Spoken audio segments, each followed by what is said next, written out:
You're listening to the Seven Rivers Student Ministry podcast. We believe that all students are lovable through a relationship with Jesus. If you'd like to know more about our ministry, you can visit us at www.sevenrivers.org/students.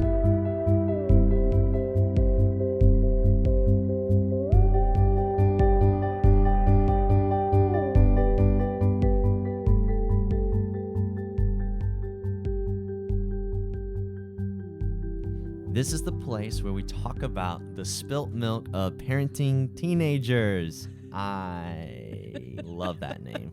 It's a name of a podcast. Yeah, the Spilt Milk Podcast. Where'd that come from, Mikey?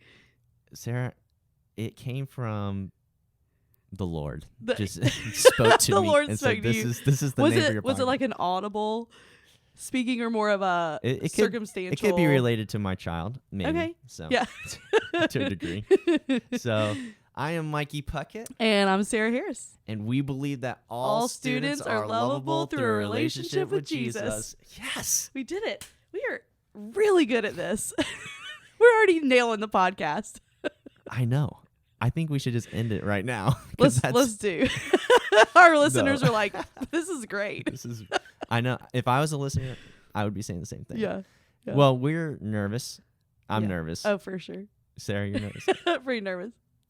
We do think that like podcasting, in my mind, I'm like, oh, that's really easy. But it's actually, if you're really trying to make a good podcast, I think it's a lot harder than it seems. Yeah, it's a lot of work. I don't think I ever realized how much goes in behind the scenes of a legitimate podcast. Which this is, This of is course. totally legitimate. We have some other podcasts that are not associated with. We won't tell you the names of them. No, we definitely won't.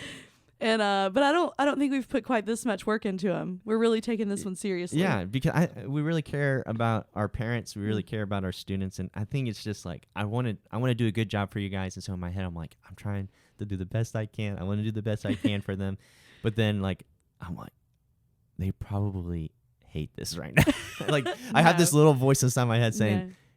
"You suck." I wonder if you engaged your story, where that would come in. Ooh, foreshadowing. Uh-oh. Foreshadowing to what our podcast is really all Yes. about. We really do.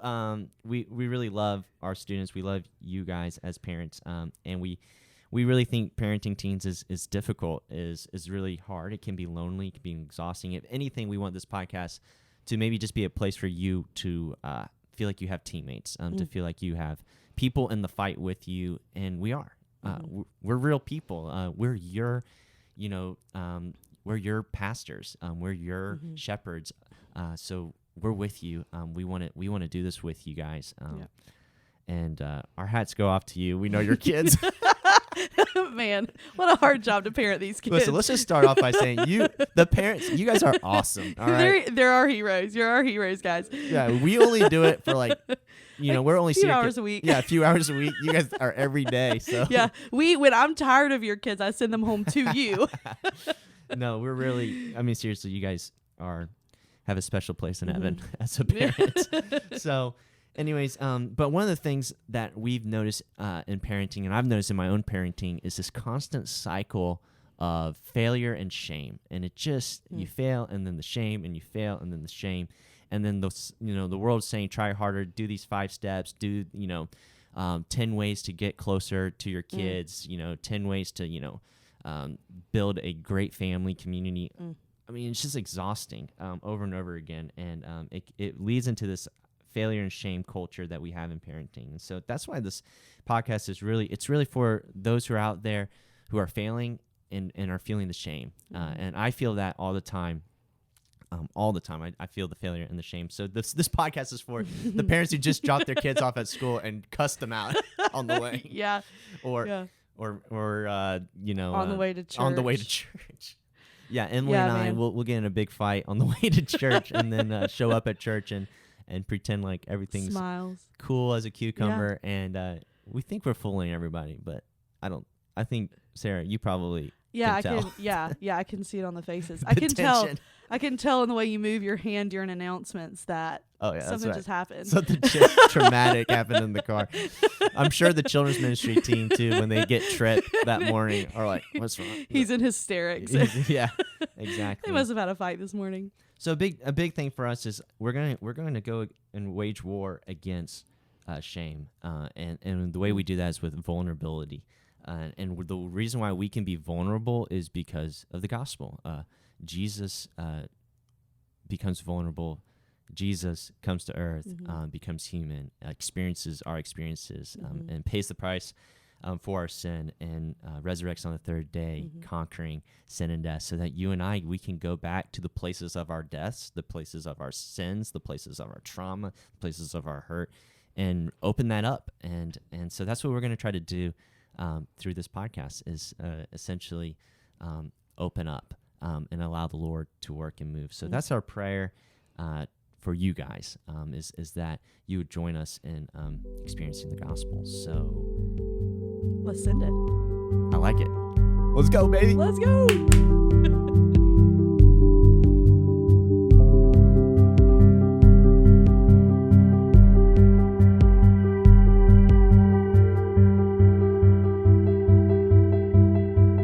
Spilt milk of your story. That is where we're going right now, this second. Woo. Wow. Okay. Sarah, We're spilling the milk. first question. Okay. Have you ever seen The Lion King? Do you mean The Lion King animated, or The Lion King live, or The Lion King on Broadway? Sarah, always animated. I've seen That's all three. the original. It right? is the original. And it is, outside of Broadway production, the best Lion King. The only Lion King, really. Yeah, there's like mixed reviews on the real life Did not stuff. like that one. The Hated it. CGI. Yeah. Not great. Yeah. Boring. Really? I did not enjoy I it. haven't seen it, so you Don't. don't recommend watching Don't waste your it? time. Just watch the animated I'm version. tempted to. I want to start going through like Disney movies with Trip and be like, oh, here are like my faves. When I was a little kid, this was Yeah. one of my faves. Like Yeah. after watching The Lion King, I would run around the house on all fours, warring as loud as I could, and acting like I was a lion, all the time. I don't think it's an appropriate movie though yet for Trip. Do you? I mean, he's 2, so He can might think he might enjoy it. I don't know. I mean, he's not old enough Yeah, to he really can't really get sit through a movie. right. That's true. Daniel Tiger's about as long as he can go. Oh, he loves some Daniel Tiger.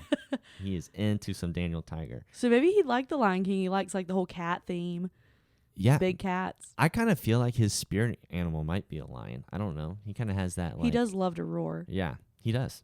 I mean, he really, really likes to roar at the dinner table specifically. I'll be looking at him like I'll just like stare at him in his eyes, and he'll look back at me in my eyes, and I'll be like he'll like look away and be like, Trip, look back at my eyes, and for whatever reason that's his cue to look at me in the eyes and go, and I'm like, Oh my yes, gosh. let's go. So, With the cutest face. Yeah. anyways, you might be thinking to yourself, what in the world are we talking about? We are thinking the same thing. That was completely off script. So send We are. it. Yeah.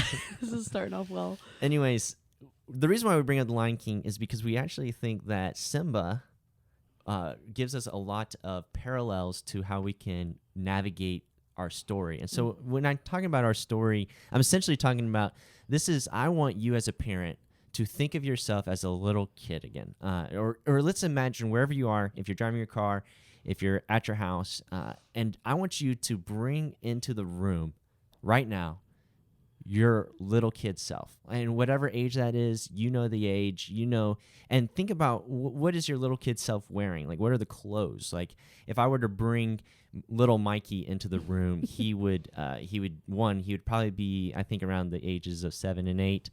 He would have his glasses on. He would have, an Auburn shirt on and gym shorts, because that's just what little Mikey wore all the time. And so little Mikey is sitting right next to me. Sarah, what would Sarah look like? Oh, Sarah would probably be wearing a blue jean mini skirt. She's probably like 5. Okay. Blue jean mini skirt, some sort of t-shirt that has like a fun 90s graphic on it. I like it.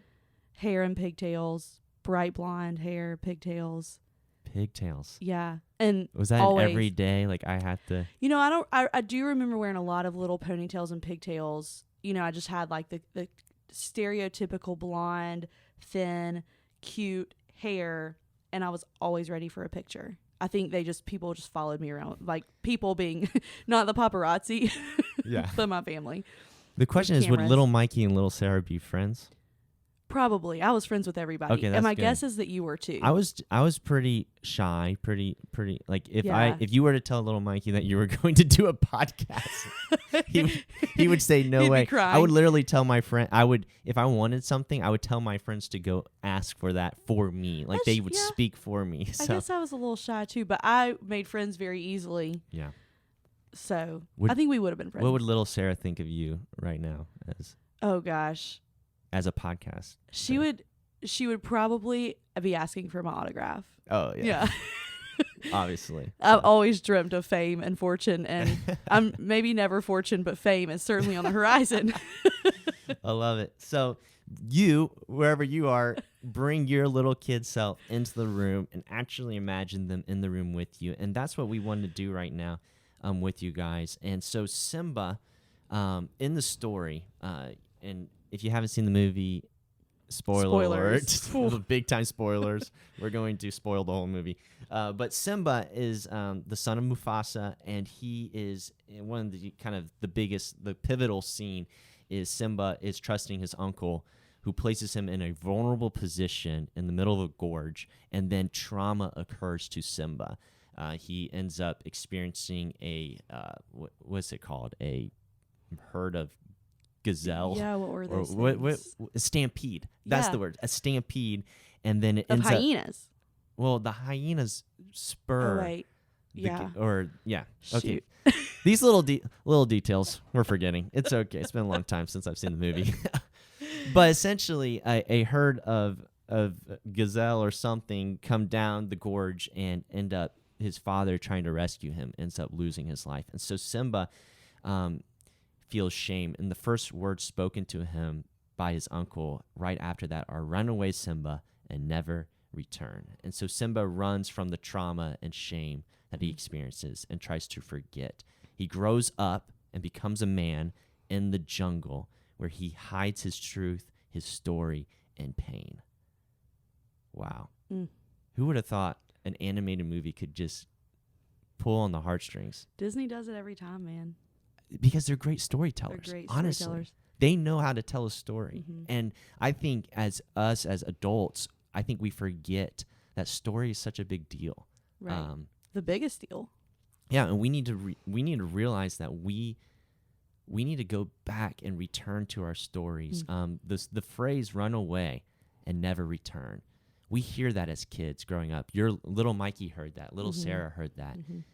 And as we grew up, it was about running away and never returning back to the places of our childhood that hurt us. Mm-hmm. And if you're like me, Sarah, or if you're like me in the car, you might not even be able to remember memories of trauma or pain or hurt.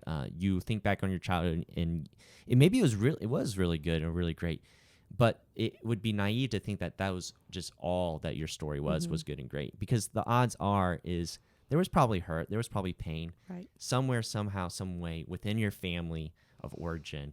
Something happened and did occur to cause pain and hurt. That's what people do. Hurt people. And so I think for me, a lot of ways that I have decided to run away and never return back to those spots, because if I went back, what if I can never get out? What if I went back and thought about little Mikey in those situations? Mm-hmm. And I think I know one of the reasons why I know there's trauma in my childhood is because when I think of little Mikey, I don't like, and Sarah, maybe think about this for yourself, but and if you're listening, think about this for yourself. What are the feelings that come up when you think of yourself as a younger child? I am angry at little Mikey. I have contempt. I have frustration. I'm violent verbally in my mind towards little Mikey. Like, in a lot of ways, I would say the things that Mikey heard when he was a kid. I would say those to him as a 28-year-old man.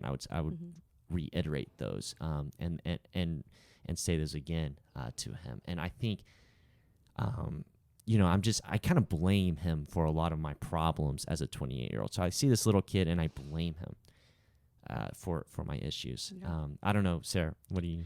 Yeah, I mean, I have noticed that I say things to 7th grade Sarah that were said to 7th grade Sarah, you know? And I think one of the things that, as we talk about trauma, it's really maybe important to note is that trauma doesn't always have to be a capital T. You know, I watched my father be killed, or I was sexually assaulted, or whatever the case may be. That those are horrific and those are Right. traumatic. Yes. But also, we can be traumatized when our dad yells at us for making a lower grade on a test than he thinks we should have, or Yeah. whatever. And so I do definitely see myself saying those things out of a place of trauma to 7th grade Sarah. Yeah. And so as an adult now, we operate and function, and this affects our parenting. We parent from a place of the jungle, in the jungle. Mm-hmm. We parent from this place where we're hiding and running away, constantly striving to forget and to never go back to those childhood traumas. And this is a podcast saying, let's go back. Mm-hmm. Not alone, but together. Let's do this together. So my question to you is where have you felt your trauma? Where have you felt your pain? Where have you felt your shame? And how are you coping? And how are you working? And that might be, my goal is to never parent like my parents. Mm-hmm. My goal is to do better than they did. My goal is to strive to be greater. And I will show my parents and my parenting how to really do it. Maybe that's a motivation for you. I think a big motivation for me is I want to parent really well so that people see me. Because I think little Mikey had a hard time being seen. I had a lot of things provided for me. I was comfortable. Mm-hmm. I had all the basic middle class needs met. But one of the hardest parts for me was I kind of always felt lonely still. But I also didn't feel like I had a reason to feel lonely because I had everything met. Right. But then to think back and go, you know, just because those needs were met doesn't mean that you weren't lonely. Doesn't mean that you didn't experience being looked over and not appreciated or delighted in or celebrated. And I think that's something that I felt in myself growing up as a child is just this experience of loneliness. And maybe that's you right now listening. Maybe that's you, Sarah. You've experienced that. And I think for me, I parent from a place of, oh, you will see me. You will see me and you will know that Mikey Puckett, he's a good parent. Mm-hmm. I will make sure you see it. And so imagine the kind of pressure that I'm putting on Tripp at 2 years old to experience that. Right. Like his daddy is parenting him from a place of he wants everyone around to see that he's a good parent. And so when Tripp fails, Tripp messes up, he steps into my shame cycle. Mm-hmm. And then I traumatize him. That's kind of, this is like the reason why we need to go back and we need to return. So a great way, a test that we can do with you right now, and that Sarah is going to take you through is called the ACE test. It stands for Adverse Childhood Experiences. And it's essentially 10 questions. And so Sarah's going to ask you these questions. And if you answer yes to any one of these questions, this would be an area that you might need to explore further, either with professional counseling or with a friend who deserves to hear your story. And so she's going to ask you these 10 questions. We're actually on npr.org, and we found it on there. Essentially, we just typed in ACE test, Googled it, and it came up, and we clicked on the NPR link, and we're going to take you through the test right now. So, Sarah, will you read us some of those questions? Absolutely. So I'm going to read these. There are 10 questions here.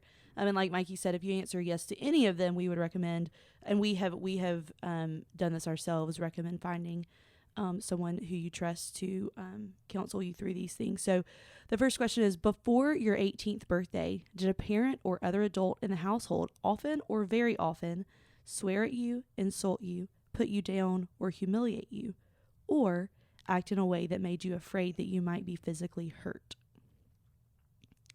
The second question, these are all before your 18th birthday. Did a parent or another adult in the household often or very often push, grab, slap, or throw something at you, or ever hit you so hard that you had marks or were injured? Before your 18th birthday, were you touched or fondled, or did the older adult have you touch their body in a sexual way, or attempt to actually have oral, anal, or vaginal intercourse with you?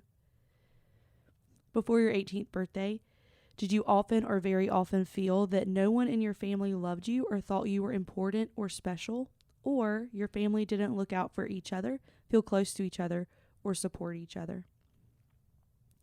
Before your 18th birthday, did you often or very often feel that you did not have enough to eat, had to wear dirty clothes, and had no one to protect you, or your parents were too drunk or high to take care of you or take you to the doctor if you needed it?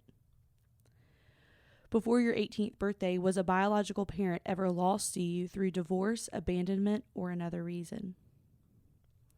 Before your 18th birthday, was your mother or stepmother often or very often pushed, grabbed, slapped, or had something thrown at her, or sometimes, often, or very often, kicked, bitten, hit with a fist, or hit with something hard, or ever repeatedly hit over at least a few minutes or threatened with a gun or a knife? Before your 18th birthday, did you live with anyone who was a problem drinker or alcoholic, or who used street drugs? Before your 18th birthday, was a household member depressed or mentally ill, or did a household member attempt suicide? And the last question, before your 18th birthday, did a household member go to prison? Wow. Those are just hard questions. Even going through it myself, just remembering things is pretty heavy. And if you right now are remembering things, maybe just take a moment to pause and to go back to your younger self, and instead of being maybe angry and maybe mad or reiterate maybe the words that were said to you or the things that were done to you and be like, you deserve that. Maybe just for once, hold yourself. Imagine yourself holding your younger self and looking at them and saying, I love you. Mm-hmm. I see you. I know what you're going through. I've been in your shoes. I think doing that would be just a good little exercise right now for you as a parent. I think one of the hardest parts, too, is when you think about trauma. Usually you experience trauma in your household from the people you love the most. So you get hurt the most by the people you love the most. This is why it's so messy and complicated. This is why it's the spilt milk. This is why it's the mess. Mm-hmm. And a lot of times when we react to the spilt milk, we just come in with a quick rag and just sweep it up and mop it up and pretend like it never happened. But when it comes to this stuff with your family, we are saying let it sit there. Mm-hmm. Let it be there. Point it out. Look at it. And actually engage with the mess. And the spilt milk is just a funny little mm-hmm. title and an idea and concept. And it's just a very small picture. But getting into that and to actually sit there with yourself, with your younger self in the spilt milk in your family of origin, so that when your kid spills the milk, when your kid makes the mistakes, when your kid messes up, you have the tools, you have the ability to operate not out of shame, but out of vulnerability and out of the gospel and love. So if you said yes to any one of those questions, you should seek professional counseling at sevenrivers.org/counseling. We have awesome counselors. We have David, we have Rich, we have Lindsay, we have Marsha. These people are incredible people, and they can handle any of this. They can handle these pieces that you bring to them, and they're going to work with you through them. Mm-hmm. And so we just recommend for you diving into that. Listen, this is just the beginning. So we're just setting you up. This is going to keep going further and further. And I already feel it. But we're saying, instead of, Simba was told by his uncle, run away, Simba, and never return. We're saying, come back home. You are loved. You matter. So that's what we're doing. So this is it for us, for our first one. Let's go. Let's do it. All right. Thank you guys for listening. We love you guys. Thank you for being here today for the Spilt Milk podcast. We are so thankful that you tuned in. We would love for you to like and subscribe our podcast on whatever podcast platform you listen on. Also, if you loved this content, we would love for you to share this with your friends. We think this is valuable content and we want it to get out there. Also, you can give us a 5-star review. That would be super helpful. It gets it to people who it may not have gotten to otherwise. If you want to follow us anywhere else, you can follow us on Instagram at Seven Rivers Student Ministry. You can also follow us on Facebook at Seven Rivers Student Ministry. And if you have any comments, questions, concerns, advice on how to podcast, you can email us at srsm@sevenrivers.org. Thanks for tuning in today.